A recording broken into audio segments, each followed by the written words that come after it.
I think what the NBA should do, in my opinion, I think they should go back to the draft format because we saw the two most recent successful All-Star games were the 2018 one in LA when they introduced the draft, and then the 2020 game when they also had a draft and they changed the format where they had the untimed fourth quarter when guys were playing for charities. Those two games really stick out to me in terms of really competitive play between both of the teams, and so I think that's something the NBA should consider going forward for future All-Star games. With the All-Star break coming up and the trade deadline in the rear-view mirror, some of the biggest names in the game are already dominating on their new teams.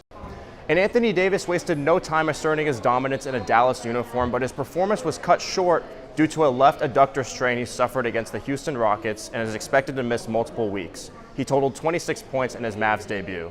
In last year's World Series, the Dodgers knocked off the New York Yankees in 5 games. LA was able to get the job done despite pitcher and DH Shohei Ohtani playing most of the series injured. First baseman Freddie Freeman's dominant play earned him World Series MVP. Roberts and the Dodgers agreed to terms on a 4-year deal worth $32.4 million. The extension keeps Roberts in Los Angeles through 2029 as his current contract was entering its final season this year. Playoff basketball is officially underway in Los Angeles, and it looks like both LA teams are going to have their hands full in the first round. The Clippers stole home court advantage against the Nuggets after Kawhi Leonard's 39-point explosion. Leonard was in his bag against Denver as he made 15 of his 19 shot attempts in LA's 105-102 win. And at Crypto.com Arena, the Lake Show bounced back from their disappointing Game 1 loss against Minnesota.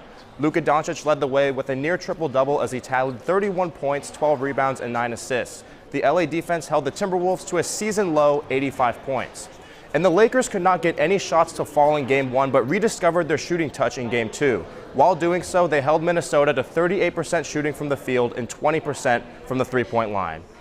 Intuit Dome will host its first 2 Clippers playoff games, and the Lakers hit the road to Minneapolis as both teams look to crush their opponents' hopes of advancing.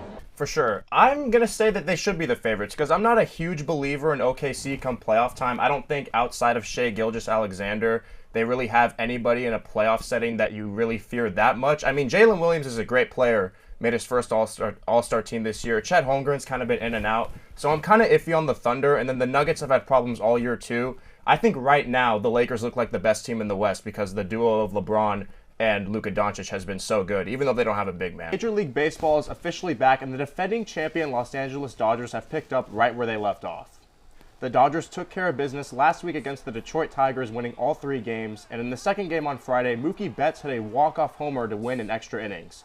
This week, LA has made light work of the winless Braves with 2 victories. The Dodgers and the Padres are the MLB's only 2 undefeated teams through the first week of the season. LA's 7-0 start is the best in team history since moving to Los Angeles, and the only better starts were in 1955 and 1940. I mean, and you look at what they did last year, they retained most of their core. Freddie Freeman was the best player in the World Series MVP, and if they have a healthy Shohei Ohtani, I really don't see how the Dodgers are going to get knocked off in the postseason. The season is right around the corner, and the Lakers are doing everything they can to avoid the play-in tournament. LeBron, Luka, and the Lake Show are coming off a tough loss to the OKC Thunder in which Shai Gilgeous-Alexander scored 42 points. Doncic was ejected in the fourth quarter after picking up his second technical foul, and OKC outscored the Lakers 29-12 the rest of the way. And on the other side of town, the Clippers are on fire and have won 5 straight games. Last night, they beat the San Antonio Spurs to move to 8-2 in their last 10, and they round out the regular season with games against the Rockets, Kings, and Warriors. The Thunder and Rockets are the only teams in the Western Conference that have officially clinched a playoff spot. The Clippers, Nuggets, Warriors, and Grizzlies all sit at 47-32 as the standings could change dramatically as the regular season comes to a close. Kyle, I'm going to go ahead and disagree with you because I do think that the Heat are a little more top-heavy than the Bulls. I like what Tyler Hero's done this year. Bam Adebayo. Andrew Wiggins has had a few good games after being acquired at the trade deadline, so I just like what Miami is doing. And in terms of playoff basketball, I'd rather trust the Heat than the Bulls in this kind of situation. But what do you think about the next matchup between the Kings and the Mavericks? Well, Kyle, I guess we're just not going to agree on anything today because I'm going to roll with the Dallas Mavericks. AD all day. Anthony Davis is the best player on the court, and I just think the Kings have no answers for a healthy Anthony Davis. I know he's a game-time decision, but I mean, it's postseason basketball, so I fully expect Anthony Davis to play and do his thing out there tonight. Lakers and Timberwolves square off in an elimination Game 5 tonight as the Wolves have the chance to boot the Lake Show out of the playoffs. In Game 4, Anthony Edwards scored 43 points in their win as LeBron went scoreless in the fourth quarter. And Aaron Gordon's game-winning dunk in the Game 4 against the Clippers might prove to be series-changing.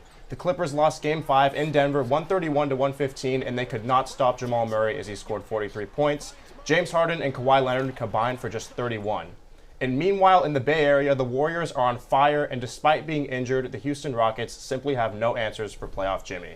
Now, guys, as we head into the second round of the playoffs, what are you going to be looking out for the most as the postseason continues? I'm looking ahead a little to the second round because I want to see if the Oklahoma City Thunder can prove their doubters wrong, because they had a relatively easy series against the Grizzlies in the first round. John Morant got hurt, and sticking on the Clippers and Nuggets, they're going to play one of those two teams. So I think it's going to be a great opportunity for them to prove that they really are championship contenders.